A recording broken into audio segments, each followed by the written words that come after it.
दोस्तों, तो उम्मीद है आप सब लोग ठीक होंगे अपनी जगह पे। तो आज हम स्टार्ट करने जा रहे हैं matter in our surroundings class 9th lecture number 4। और आज जो हम डिस्कस करेंगे वो है इवेपोरेशन। इवेपोरेशन क्या है, आप रोज अपने आसपास देखते हो, ठीक है। अगर मैं इवेपोरेशन को सिंपली वर्ड्स में बोलूं तो लिक्विड का गैस में चेंज हो जाना ही होती है इवेपोरेशन। अब वैसे तो लिक्विड का गैस में चेंज हो जाना वेपोराइजेशन भी करी थी हमने पिछले लेक्चर में, अगर आपने वो देखा होगा। नहीं देखा होगा तो ठीक है, मैं उसका लिंक दे दूंगा, आप जरूर उस लेक्चर को देखना, जहां पे मैंने वेपोराइजेशन, सब्लिमेशन, फ्यूजन, मेल्टिंग और कंडेंसेशन सब कुछ करवाया था। तो आज हम करने जा रहे हैं इवेपोरेशन। तो इवेपोरेशन की सबसे पहले डेफिनेशन लिखते हैं, फिर बहुत ही डिटेल में बताऊंगा कि क्या है इवेपोरेशन, कौन कौन से फिनोमिना होते हैं इवेपोरेशन में, ठीक है। तो सबसे पहले तो इसकी डेफिनेशन ही लिखते हैं, फिर क्लियर करते हैं कि एक्चुअली में फर्क क्या है इवेपोरेशन और वेपोराइजेशन में, ठीक है। तो लिखो सारे, इवेपोरेशन क्या है? The process of change of liquid into vapours. अब जो लिखने जा रहा है वो इंपॉर्टेंट है। Even below its boiling point. अभी एक एक चीज मैं एक्सप्लेन करूंगा कि है क्या, मैंने लिखा क्या है ये सब कुछ, ठीक है। एक और चीज लिखो इवेपोरेशन के बारे में कि इवेपोरेशन जो है वो एक सरफेस फिनोमिना है। ये ऐसी प्रोसेस है जो लिक्विड के सरफेस पे होती है, ठीक है। मैं सब कुछ क्लियर करूंगा अभी बस। तो अभी लिखो evaporation, evaporation is a surface phenomena. Evaporation जो है वो लिक्विड के सरफेस पे होती है, और ये है क्या, the process of change of liquid into vapours even below its boiling point. अब समझते हैं कि है क्या चीज ये। अब फॉर एग्जांपल मेरे पास इसमें पानी है, ठीक है। अगर आपने मेरा पिछला लेक्चर देखा जिसमें मैंने वेपराइजेशन करवाया था, तो वेपराइजेशन भी यही होती है, लिक्विड इनटू वेपर्स। लेकिन वेपराइजेशन जो होती है, पानी जब उबलना स्टार्ट करता है, अपने बॉइलिंग पॉइंट पे आता है, पानी या कोई भी लिक्विड, ठीक है। अगर मैं पानी का ही एग्जांपल लूं तो पानी आपको पता है 100 डिग्री सेल्सियस पे क्या करता है, बॉइल करता है, और 100 डिग्री सेल्सियस पे ही वो वेपर्स में जाना क्या होगा, स्टार्ट होगा। फॉर एग्जांपल मैं इसको हीट करता गया करता गया करता गया करता गया, और ये एक टाइम आया जब इसका टेम्परेचर हो गया 100 डिग्री सेल्सियस, तो ये क्या करेगा, वेपर्स में जाना स्टार्ट हो जाएगा। ये तो है वेपराइजेशन, जो कि एक फिक्स्ड टेम्परेचर पे होगी। कब कब होगी, जब किसी भी लिक्विड का बॉइलिंग पॉइंट आएगा, जैसे कि वाटर का 100 डिग्री सेल्सियस पे आया। लेकिन इवेपोरेशन जो है वो बॉइलिंग पॉइंट से पहले ही हो जाती है। और ये होती कैसे है, अब देखते हैं। बहुत इंटरेस्टिंग होने वाला है ये चीज, अब देखना ध्यान से मैं क्या बोल रहा हूँ, ठीक है। वैसे तो यही बनाना था मेरे को, चलो। तो ये है मेरा कोई, मैंने बड़ा सा बर्तन लिया, ये है पानी, ठीक है। अब देखो, फर्स्ट लेक्चर अगर आपने देखा है तो जो मैटर के पार्टिकल्स हैं वो हमेशा मूव करते रहते हैं। तो जो ये पानी है, इसके जो पार्टिकल्स होंगे वो भी क्या करते रहेंगे, मूव करते रहते हैं, मूव करते रहते हैं, मूव करते रहते हैं। ये यहाँ जाएगा, ये यहाँ जाएगा, यहाँ जाएगा, यहाँ जाएगा, यहाँ जाएगा, यहाँ जाएगा, यहाँ जाएगा। अब ये हमेशा क्या करेंगे, मूव करते रहेंगे। हर एक पार्टिकल इसका, जितने भी करोड़ों पार्टिकल इसके अंदर है, वो सारे क्या करते रहेंगे, मूव करते रहेंगे, एक जगह रुके नहीं होंगे, ठीक है। अब ये क्या करते कर रहे हैं, ये तो सारे चलो मूव कर रहे हैं। अब मूव करेंगे तो एक दूसरे से टकराते भी हैं, ये इनके बीच होती है इंटरमॉलिक्यूलर फोर्स ऑफ अट्रैक्शन। ये एक दूसरे को अट्रैक्ट करके एक दूसरे को पकड़ के रखते हैं, ये वाले तो एक दूसरे को पकड़ के रख रहे हैं, ठीक है। अभी देखो, जो पार्टिकल्स सरफेस के ऊपर है, सरफेस के ऊपर, सरफेस के ऊपर, सरफेस के ऊपर जो पार्टिकल्स है, मैं बहुत बड़े बना रहा हूँ, बहुत छोटे होते हैं एक्चुअली में, ठीक है, ये भी मूव कर रहे हैं। अब इनके पास एनर्जी जो होती है वो इनसे ज्यादा होती है अंदर वालों से, क्योंकि ये वाले जो पार्टिकल्स हैं ये हवा के पार्टिकल्स के साथ भी क्या करते हैं, कोलाइड करते हैं, टकराना स्टार्ट कर देते हैं। अब ये पार्टिकल्स मूव कर रहे हैं, मूव कर रहे हैं, मूव कर रहे हैं, ये थोड़ा सा से मूव करेगा तो ऊपर हवा का पार्टिकल भी मिलेगा, उसके साथ भी टकराएगा, जिसकी वजह से इनकी एनर्जी इनसे ज्यादा हो जाती है। अब जैसे ही ये इनके पास एनर्जी ज्यादा हो गई, इतनी ज्यादा कि ये जो फोर्स ऑफ अट्रैक्शन है इनकी अंदर की तरफ वो कम हो गई, और ये जो फोर्स इनकी एनर्जी आई, इसकी वजह से हवा के पार्टिकल के साथ टकराने की वजह से वो ज्यादा हो गई। जैसे ही एनर्जी इनको ज्यादा मिलती है तो ये हवा में उड़ जाते हैं, सरफेस के पार्टिकल्स, सरफेस के पार्टिकल्स हवा में उड़ना स्टार्ट कर देते हैं। अभी इनका बॉइलिंग पॉइंट नहीं आया, लेकिन इनको एनर्जी कहाँ से मिली? हवा से एनर्जी मिली। हवा के साथ जैसे ये कॉन्टैक्ट में आएंगे तो ये हवा में उड़ना स्टार्ट कर देंगे, और यही है इवेपोरेशन। अब ये वाले पार्टिकल्स लिक्विड थे जो कि गैस बन चुके हैं, लेकिन बॉइलिंग पॉइंट नहीं आया अभी तक। हुआ किसकी वजह से? जो ये पार्टिकल्स मूव कर रहे थे और हवा के कांटेक्ट में आने की वजह से इनके पास एनर्जी एक्स्ट्रा आ गई, तो वो ये सरफेस के पार्टिकल्स। इसीलिए ये इवेपोरेशन जो है वो सरफेस फिनोमेना है। आई होप इवेपोरेशन आपको बहुत अच्छे से क्लियर हो गया होगा। अब इवेपोरेशन के बारे में एक और चीज देखो। Evaporation evaporation causes cooling.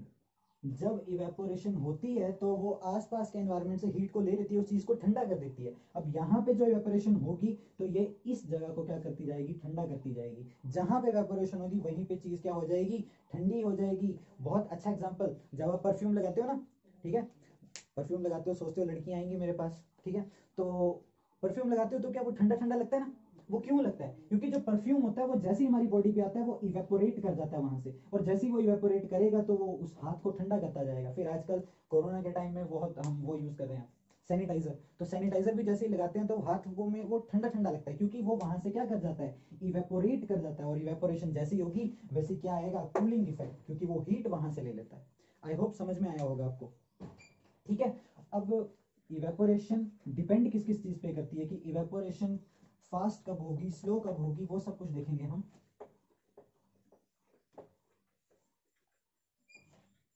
तो फैक्टर्स अफेक्टिंग, वेरी इंपॉर्टेंट, ये वाला टॉपिक बहुत इंपॉर्टेंट है, एग्जाम में बहुत बार पूछा जाता है। Factors affecting evaporation. कौन सी चीजें हैं जो कि इवेपोरेशन को अफेक्ट करती हैं? ठीक है, इवेपोरेशन को अफेक्ट करती है। सबसे पहले क्या है? टेम्परेचर। अब कॉमन सेंस की बात है कि टेम्परेचर जहां पे ज्यादा होगा वहां पे इवेपोरेशन भी ज्यादा होगी, क्योंकि एनर्जी वैसे ही उसको टेम्परेचर की वजह से मिल गई, हवा के पार्टिकल्स की वजह से और एनर्जी मिल जाएगी, तो इवेपोरेशन बहुत ज्यादा फास्ट हो जाएगी। तो टेम्परेचर जितना ज्यादा उतनी ज्यादा इवेपोरेशन। तो more is the temperature, more is the temperature, faster is the evaporation, faster is the evaporation। ठीक है, अब टेम्परेचर हो गया। अब इसके बाद वो डिपेंड करती है सरफेस एरिया पे। किस पे? Surface area. ये बहुत इंटरेस्टिंग है। जितने ज्यादा खुले एरिया में हमने लिक्विड को रखा हुआ है उतनी ही फास्ट इवेपोरेशन होगी। जितना ज्यादा सरफेस एरिया होगा उतनी ही फास्ट इवेपोरेशन होगी। तो more is the surface area, faster is the evaporation, faster is the evaporation. ठीक है, जितना ज्यादा एरिया उतनी ज्यादा फास्ट इवेपोरेशन, जितना कम एरिया उतनी कम इवेपोरेशन। फॉर एग्जांपल, जब आप चाय पीते हो ना, ठीक है, तो कप में रखी होती है चाय, ठीक है, चाय रखी है कप में। अब आपको वो बहुत गर्म लग रही है, ठीक है, बहुत गर्म लग रही है, तो आप क्या करते हो? एक प्लेट ले लेते हो या कटोरी ले लेते हो, ठीक है, उसमें चाय को डाल के पीना स्टार्ट कर देते हो। क्यों? क्योंकि कप जो है उसका एरिया देखो छोटा सा है, तो यहाँ से इवेपोरेशन कम होगी। कम इवेपोरेशन होगी तो ये जल्दी ठंडी नहीं होगी। लेकिन यहाँ पे अगर आप देखोगे तो एरिया ज्यादा है इसका, अगर आप बड़े बर्तन में डालोगे तो और ज्यादा इवेपोरेशन होगी और फास्ट वो ठंडा हो जाएगा। तो ये ध्यान में रखना, जितना ज्यादा सरफेस एरिया उतनी ज्यादा इवेपोरेशन, और इवेपोरेशन होती है तो चीज कैसे हो जाती है? ठंडी हो जाती है। ठीक है। अगला फैक्टर है जिसके ऊपर इवेपोरेशन डिपेंड करती है, वो है ह्यूमिडिटी। क्या है? ह्यूमिडिटी। देखो, ह्यूमिडिटी का मतलब होता है जो हवा में जो पानी प्रेजेंट है, पानी गैस फॉर्म में प्रेजेंट है, उसको बोलते हैं ह्यूमिडिटी। अब इवेपोरेशन जब होगी, जब इवेपोरेशन होगी तो जो आपका लिक्विड है वो हवा में गैस बन के चला जाएगा। यानी अगर हवा में ह्यूमिडिटी ज्यादा है, हवा में ह्यूमिडिटी ज्यादा मतलब पहले से ही पानी बहुत ज्यादा है, तो ये और पानी को आने नहीं देगा। यानी ज्यादा ह्यूमिडिटी होगी तो इवेपोरेशन स्लो होगी। यहाँ पे इनवर्स प्रोपोर्शन है, यहाँ पे उल्टा डिपेंड करता है। यहाँ पे टेम्परेचर ज्यादा, इवेपोरेशन ज्यादा, सरफेस एरिया ज्यादा, इवेपोरेशन ज्यादा। लेकिन ह्यूमिडिटी ज्यादा यानी हवा में पानी ज्यादा, तो इवेपोरेशन स्लो हो जाएगी, कम हो जाएगी। तो more is the humidity, more is the humidity, slower is the evaporation, slower is the evaporation. ठीक है, ये ध्यान में रखना। अब इसके बाद और क्या है, और है विंड स्पीड, हवा की गति। अब देखो कई बार क्या होता है कि कपड़े सूखने डाले होते हैं, ठीक है, धूप से तो सूख ही जाते हैं आपको पता है, लेकिन हवा से भी सूखते हैं कपड़े। हवा जितनी तेज चलेगी उतनी ही जल्दी कपड़े सूखेंगे। तो यानी विंड स्पीड ज्यादा होगी तो इवेपोरेशन भी क्या हो जाएगी, ज्यादा होगी। तो more is the wind speed, जितनी तेज हवा होगी, faster is the evaporation, faster is the evaporation.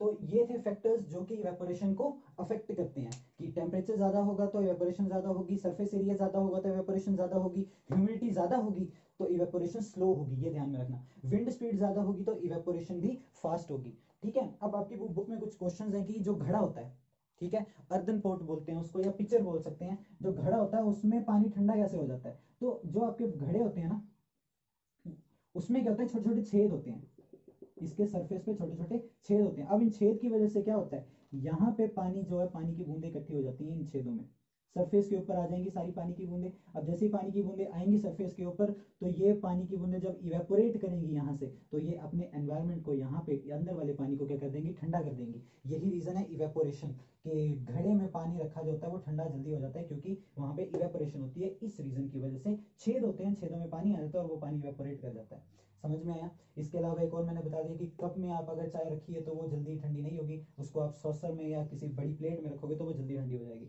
तो ये थी इवेपोरेशन। आई होप आपको समझ में आया होगा सब कुछ जो भी आज हमने किया डिस्कस। सो रिवाइज करते रहो जो भी मैंने करवाया, ठीक है। मेरे पिछले लेक्चर्स भी देख लो, मैं लिंक दे दूंगा। Okay, thank you so much.